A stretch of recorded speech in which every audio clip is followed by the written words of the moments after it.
Le marketing, un mot qu'on entend absolument partout depuis plusieurs années déjà. Certains le vénèrent comme leur propre dieu, tandis que d'autres le haïssent fermement. Et puis il y a moi dans tout ça qui me suis posé une simple question. Que connaissons-nous vraiment de ce métier? Je veux dire, en quoi est-il bon? Pourquoi les gens le détestent-ils? Mais surtout, mais à quoi ça sert?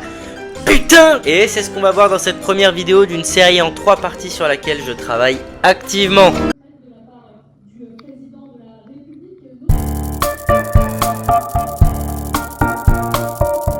Tout d'abord, pour pouvoir répondre simplement à cette question, j'ai cherché directement quelques définitions sur internet. Et en fait, il se trouve que c'est pas facile d'en trouver une vraiment bien du marketing. Et pourtant, crois-moi, j'ai cherché.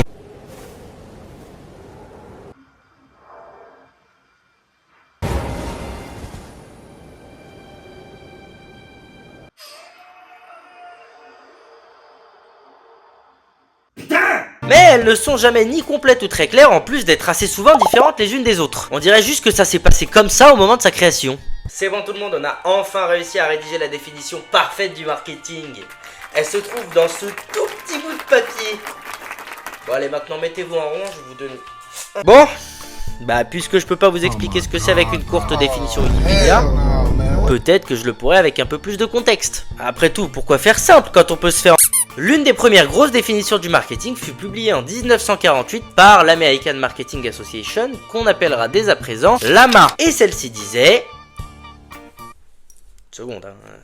Ça va, on a le temps. Le marketing est la réalisation des activités de l'entreprise destinées et associées à la diffusion de biens et services des producteurs aux consommateurs ou utilisateurs. Ça veut dire vendre. Ah non mais à l'époque le marketing c'était simple, on en avait rien à foutre de ce que voulait le client. Tu prenais un produit, tu le poussais, ils achetaient. C'était bien. Pas comme aujourd'hui là où il faut écouter ses clients pour leur donner ce dont ils ont envie. N'importe quoi. Bon, vous savez quoi? Ce qui serait bien, c'est de faire un petit voyage dans le temps pour en savoir un peu plus sur l'histoire du marketing. Allez, tu viens?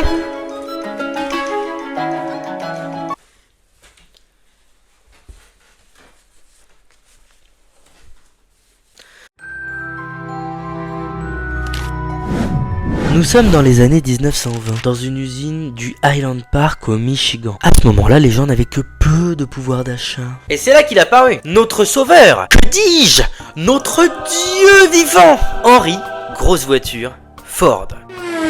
À force de vivre aux côtés de toute cette plèbe, le mec il vit une méga opportunité. Un maximum de gens pauvres avec personne pour leur vendre les produits dont ils ont besoin. Et c'est là qu'arriva l'étincelle. L'étincelle de l'espoir. L'étincelle de la créativité. L'étincelle. Produire une seule version d'un produit en masse.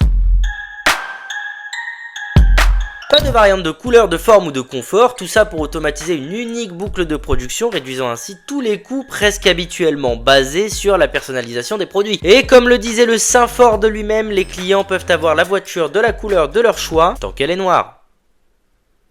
La voiture. L'objectif était simple, réduire le prix de vente de ces voitures pour pouvoir les vendre à absolument tout le monde. Et ça marchait bien, oui, ça marchait bien, et du coup tout le monde l'a copié. Mais forcément avec plus de concurrence vient plus de choix, et nous on veut pas leur laisser le choix. Puis vint le crash boursier de 1929. À ce moment-là, les gens n'ont plus de thunes. Et comme produire en masse ça coûte cher, il fallait rentabiliser. Les entreprises n'avaient plus le choix, elles allaient devoir changer. Oh, mais que vois-je? Une nouvelle approche arrive! Who's that? Approche. Approche de vente. On parle ici de l'approche la moins appréciée de toutes les branches du marketing car c'est la plus commerciale. On enjolive les packaging, on essaye de vendre nos produits un peu partout et en plus de ça on fait de la vraie pub comme par exemple la réclame. Typiquement c'est nos placements de produits mais de 1920. Et ça marchait plutôt bien. Quelle bande de moutons ces Amerlocs.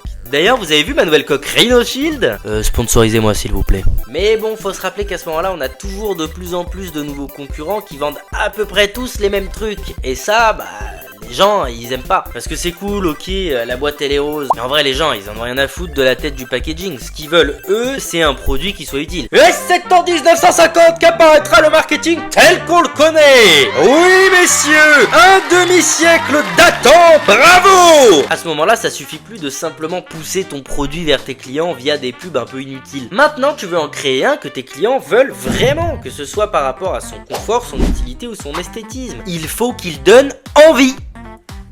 Bravo. À ce moment-là, Lamma mettra à jour une nouvelle fois sa définition, qui dira cette fois-ci... Une seconde. Le marketing consiste à planifier et mettre en œuvre l'élaboration, la tarification, la promotion et la distribution d'une idée, d'un bien ou d'un service en vue d'un échange mutuellement satisfaisant pour les organisations comme pour les individus. Bon, on a tous compris qu'ils essayaient un peu trop de romancer le métier dans cette définition, mais la vérité c'est que je me demande pourquoi. Si c'était si parfait, alors pourquoi autant de gens en parlent en mal? Je veux dire quand même, artificiel, démago et manipulateur sont les principaux adjectifs accordés au marketing par le commun des mortels. Et en plus, c'est pas totalement faux. Et évidemment que le marketing est artificiel. C'est une stratégie construite de A à Z qui n'a absolument rien de spontané. Bien sûr que oui, que le marketing est démago, mais en même temps, t'as déjà acheté un iPhone à quelqu'un qui te l'a vendu comme ça? Alors oui, d'accord. C'est vrai que la batterie de ce téléphone se décharge relativement vite. Ok. Mais en vrai, elles sont jolies les couleurs. Et pour la manipulation, on en reparlera dans la 3e partie de cette série de vidéos. Abonne-toi pour pas la rater. Ok, maintenant que vous en savez un peu plus, condensons ça dans une nouvelle courte définition. Le marketing est un moyen d'action qu'utilisent les organisations pour influencer en leur faveur le comportement des publics dont elles dépendent. Au moins déjà là, on fait un peu moins passer les marketeurs pour des saints. Il a dit ça. Et on peut même en tirer 2-3 informations intéressantes. Tout d'abord, on peut voir qu'effectivement, l'influence est l'une des valeurs les plus importantes du marketing. Ensuite, on comprend qu'au-delà de la vente, l'une des finalités du marketing est bien sûr de faire agir et évoluer l'entreprise pour laquelle elle travaille. Ça peut passer par une évolution technologique, une actualisation de ta charte graphique ou encore plein d'autres choses. Lesquelles par exemple? Je sais pas. Et dernière petite info qui a quand même son importance dans cette définition, ici on ne parle pas d'entreprise mais bien d'organisation. Pourquoi, me demanderas-tu? Non, je t'assure, non. Eh bien, la raison est simple. Le marketing aura toujours son utilité, peu importe le domaine, à partir du moment où celui-ci a besoin de plaire à au moins 2 personnes. Et c'est pas beaucoup. Que ce soit pour une association qui voudrait sensibiliser à sa cause, un politique qui voudrait gagner des votes ou une entreprise qui cherche à vendre ses produits, le marketing a son utilité. Ok, pas mal. On en apprend vraiment tous les jours grâce à Bit. Bon, voilà, normalement vous vous y connaissez un petit peu mieux sur le sujet, donc je pense que cette vidéo est terminée. Allez, bisous, hein. Eh ben non, on a encore une nouvelle définition, encore plus longue et chiante. Wouh! Le marketing est une stratégie d'adaptation des organisations à des marchés concurrentiels pour influencer en leur faveur le comportement des publics dont elles dépendent par une offre dont la valeur perçue est durablement supérieure à celle des concurrents dans le secteur marchand. Du rôle marketing et de créer de la valeur économique pour l'entreprise en créant de la valeur perçue par les clients.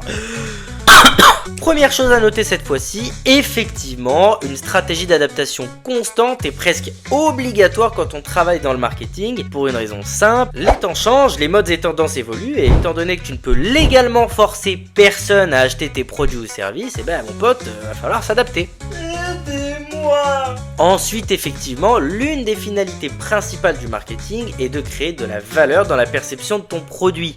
Alors, on en parlera dans la prochaine vidéo, mais ce qu'il faut savoir c'est qu'un produit avec une valeur perçue importante, ça vend, et un produit avec pas beaucoup de valeur perçue, c'est nul. Et enfin, il faut savoir que oui, le marketing est majoritairement utilisé pour créer une relation durable entre une organisation et son public, histoire de faire de la thune, quoi.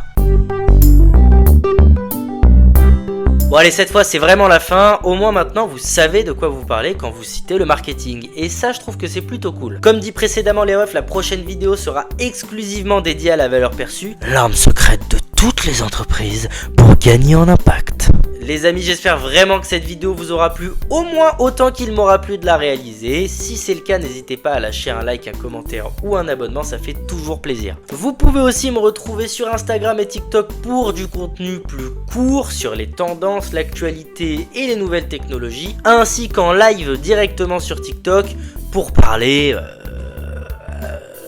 plein de trucs. Bon allez, bisous tout le monde, c'était B2B.